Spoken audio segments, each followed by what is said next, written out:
Gettysburg is a pretty good movie, and I'm going to spend the next 3 days shitting on it. Now look, I understand this movie has a special place in the hearts of many, many people, and if you love it, just know I'm not trying to take that away from you.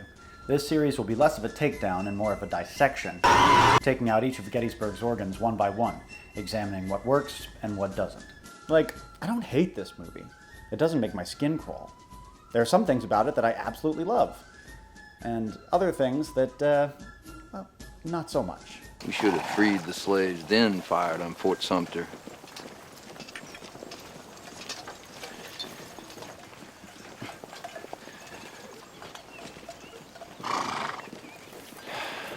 And while it's fun to tear a bad movie to pieces, gleefully nitpicking the historical inaccuracies and loudly decrying it as the worst thing that's ever happened to anyone ever, it can be way more constructive to examine the strengths and weaknesses of a deeply flawed classic, and offer up humble suggestions about how it maybe could have been done better. We'll also be exploring the history behind the Battle of Gettysburg.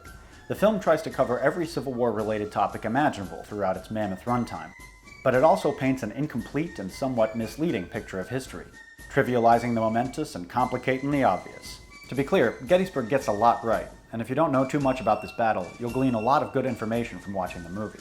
But Gettysburg and The Killer Angels, the novel it's based on, are so well regarded, so universally praised for their painstaking attention to historical detail, and so fucking popular among the toxic Civil War fandom, that the way that it presents events is kinda the way that we look at the Battle of Gettysburg now. People with advanced degrees use the pretentious word historiography to refer to this change in perspective. The study of historiography is the study of how people's perception of historical events changes over time. This can be influenced by changing cultural values, by popular stories, politics, religion, anything really. So when I bitch and moan about inaccuracies and omissions that literally no well-adjusted person would ever give a shit about, just know that it's because I don't entirely agree with the historiography that Gettysburg presents. And more importantly, it's just an excuse to share some pretty interesting history with people on the internet. And if you're not a well-adjusted person, hello brother, then chances are you know most of this shit already. Okay, let's gut this sacred cow.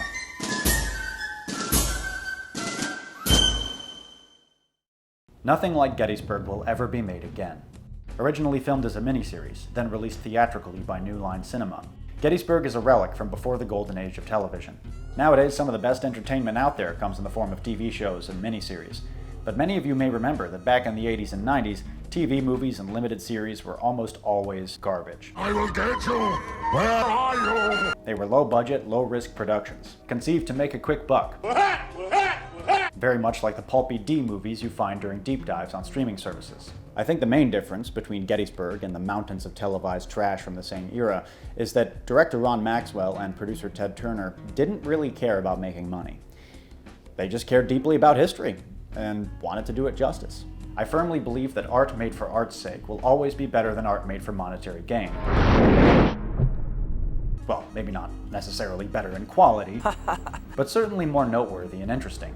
Ron Maxwell made Gettysburg with a singular, determined vision, working with severely limited means, and against all odds, he delivered an instant classic. It grabbed me on in the subconscious place first.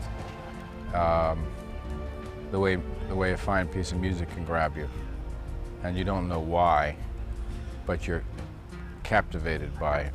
What distinguishes the experience for me from other novels I may have read over the years is that I also felt, as I was reading it, a compulsion to tell this story on film. How then do we reconcile Maxwell's crowning achievement with the undeniable fact that he's kind of a talentless hack? Maxwell's made 2 other Civil War films since Gettysburg. 2003's Gods and Generals is a tedious, self-important slog with a sinister agenda. 2013's Copperhead is an utter embarrassment, tarnished not only by inexplicable pacing and wooden performances, but also by technical incompetence, including bad audio and video quality that would barely be excusable in a $5,000 student film. Looking back at Gettysburg with the benefit of hindsight, you can certainly see the seeds of incompetence and tedium that would grow to tarnish Maxwell's career. But you can also look at Gods and Generals or Copperhead and still feel the historical passion, the artistic compulsion that inspired him to direct Gettysburg. I'm not a fan of Ron Maxwell, but I know he's not in it for money or recognition, and I respect him a lot for that. I guess Gettysburg was just a perfect storm. lightning in a bottle, made by the right people at the right time. Ron, if you're watching, I would love to hear your personal insight about my criticism. Send me an email. I'll respectfully interview you for the benefit of our audiences, and we can exchange ideas. Oh, and Ron's publicist, if you're watching, urge him to never contact me under any circumstances. In an older Q&A video, I said that Ron Maxwell's movies lacked humanity. That's certainly true for Gods and Generals and Copperhead, but during my most recent rewatch, I realized that lumping Gettysburg into that criticism was monstrously unfair. A lot of the characters are pretty stiff, or feel more like cartoon characters than people, but Lord Almighty, this movie is filled to the brim with humanity. I tell you, Lawrence, I sure was fond of that man. Yeah. There are tons of moments like that. Just a look or a line that'll feel wonderfully genuine and real. How are you, Lo? I'm fine, Dick. I don't like how much Gettysburg focuses on generals and officers at the expense of common soldiers, but I do commend how the film humanizes these semi-legendary historical figures. There were nearly 200,000 men who fought at Gettysburg, most of them with their own fascinating and pulse-pounding stories.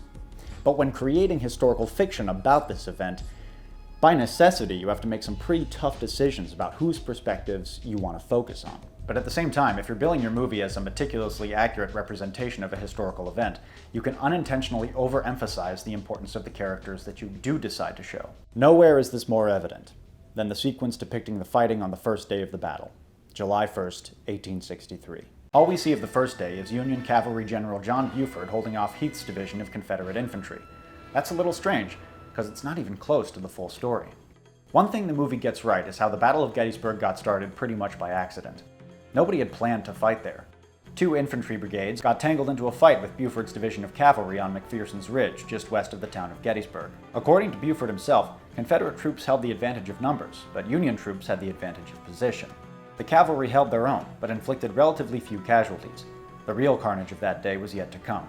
At around 10 a.m., after 2 hours of combat, Buford sent an urgent message to General George Gordon Meade, an old snapping turtle who held overall command of the Army of the Potomac. The enemy's force are advancing on me at this point and driving my pickets and skirmishers very rapidly. I'm sure that the whole of A.P. Hill's corps is advancing. As the movie shows, General John Reynolds, commander of the 1st Corps of Union Infantry, then hastened to Gettysburg to support Buford's holding action. Hi, Reynolds! July 1st wasn't a skirmish between a handful of brigades. It was a full-fledged fucking battle. And while Buford, I'm sure, was a great guy and was good at his job, it's important to recognize that he didn't do all that much by himself to delay the rebel advance. Thankfully, 2 brigades of United States infantry arrived shortly after their corps commander to relieve Buford. They met with early success, driving Heath's men back and capturing a bunch of prisoners. Then Reynolds got shot in the head. Bye, Reynolds. That's pretty much all the movie and the book shows us of the fighting on the first day. And that'd be fine if this movie was called Buford, but it's called Gettysburg, and it purports itself as a dramatization of more or less the whole battle. Now, this criticism stems more from my personal taste than anything else, but why focus on Buford when the subsequent events on the first day were so fucking metal? Remember these guys from the movie? The ones with the hats? Well, they just appear in this one shot and we never see them again, but those are men of Meredith's Iron Brigade. The Iron Brigade were some of the biggest badasses in the entire Army of the Potomac, easily distinguished by their bitchin' black hats. Upon their arrival on the field, they successfully overwhelmed General James Archer's brigade of Confederate infantry and took 100 prisoners, including Archer himself. Meanwhile, Joseph Davis's Confederate brigade was wiping the floor with the Yankees under Lysander Cutler, sending him running. A panicked moment ensued as the Union right folded, allowing Davis to flank the Iron Brigade. But 3 Union regiments counterattacked, suffering horribly from musket fire, before finally charging into brutal hand-to-hand fighting at a deep railroad cut near the Chambersburg Pike. Despite suffering nearly a 50% casualty rate, United States forces successfully repelled the Confederate attack. Famously, Lieutenant Colonel Rufus Dawes, commanding the 6th Wisconsin, an Iron Brigade regiment, compelled 200 Mississippians to lay down their arms and surrender. Dawes later attributed his success to the enlisted men under his command. The rebel color would be seen waving defiantly just above the edge of the railroad cut. Corporal Eggleston of Company H, a mere boy, sprang forward to seize it and was shot dead the moment his hand touched the color. Private Anderson of his company, furious at the killing of his brave young comrade, swung aloft his musket and with a terrific blow split the skull of the rebel who had shot young Eggleston. Into this deadly melee rushed Corporal Francis A. Waller, who seized and held the rebel battle flag. His name will remain upon the historic record, as he received from Congress a medal for this deed. Harrowing stuff, dude. Mad respect. At midday, there was a lull in the fighting as the main bulk of both armies rushed toward Gettysburg to reinforce the battered units already engaged. The Army of Northern Virginia was arriving in Gettysburg in force at this point, and Lee wasn't about to let some hack frauds from Wisconsin block his way to Washington. Enough Confederates were arriving at the field by 2 p.m. that they handily outnumbered the Union defenders. So they attacked. Ruthlessly. It was around then that the Constable of Gettysburg, a curmudgeonly 69-year-old War of 1812 veteran named John Burns, picked up his ancient flintlock rifle and went off to McPherson's Ridge to shoot some Rebs.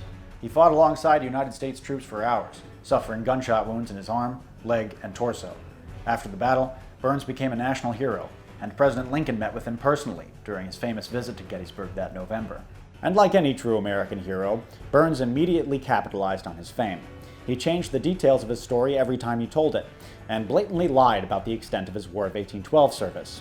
But an inspiring, semi-true story about an old man is about all the United States forces got out of the first day of battle. All afternoon, Confederate troops under Corps Commanders A.P. Hill and Richard Ewell slowly but surely chipped away at the Federal line.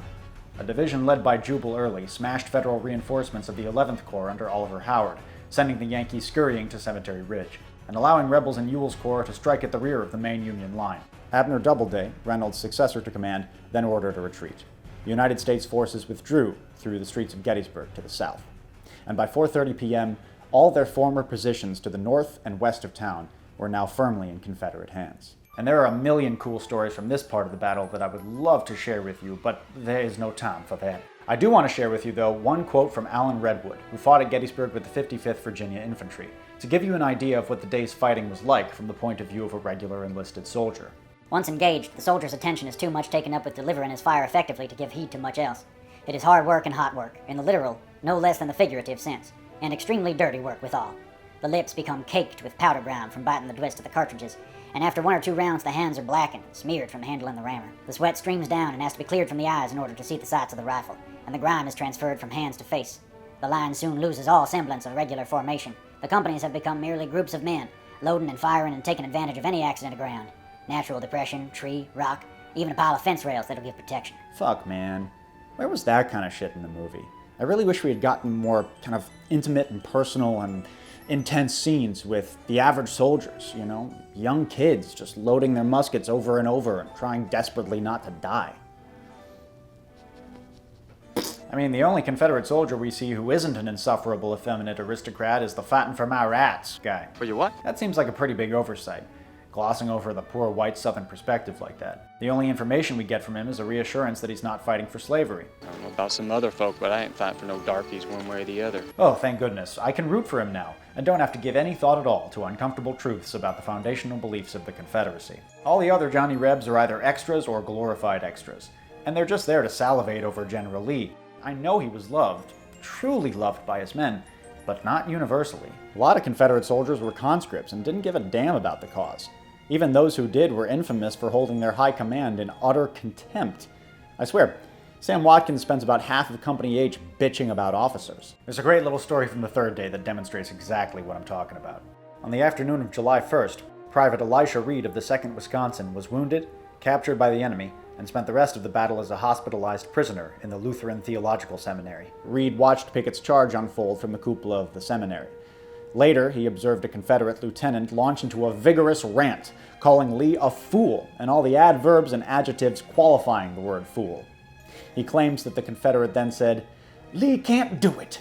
He knows he can't do it. Then why in the hell does he try it?" We see Buford criticizing the ineptitude of Federal High Command. Men in tall hats and gold watch fobs will thump their chests and say what a brave charge it was. Why isn't there a similar scene on the rebel side? I'd rather watch a movie about a vulgar, disillusioned Confederate than a bootlicking, Lee-loving Confederate any day. Of course, both existed, but the former just seems way more interesting to me. And why is the one black guy in this movie an escaped slave, instead of one of the 5,000 free people of color who lived in the counties that the Confederate Army rampaged through? This army will conduct itself properly and with respect to all civilian population at all times. You might want to tell that to Jenkins' brigade of cavalry, who kidnapped hundreds of free black people in Pennsylvania and sold them into slavery back home. You might also want to tell that to yourself, since you were almost certainly aware of what was going on and just turned a blind eye.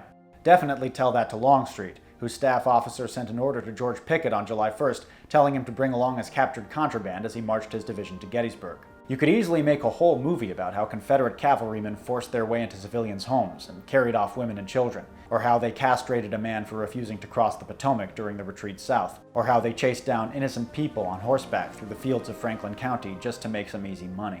God, I'm so glad you're dead. One of Ron Maxwell's biggest problems is his tendency to gloss over the more complex and uglier aspects of Civil War history, instead opting for a more comforting and relatable portrayal of these flawed historical figures.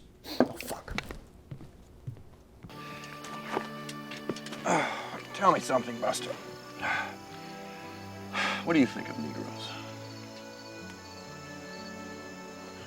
Well, if you mean the race, any who by the is a peewit, and you seen them each other the back of the. I haven't known that many, but those I knew in Banga, Portland. You look in the eye, there was a. There was a.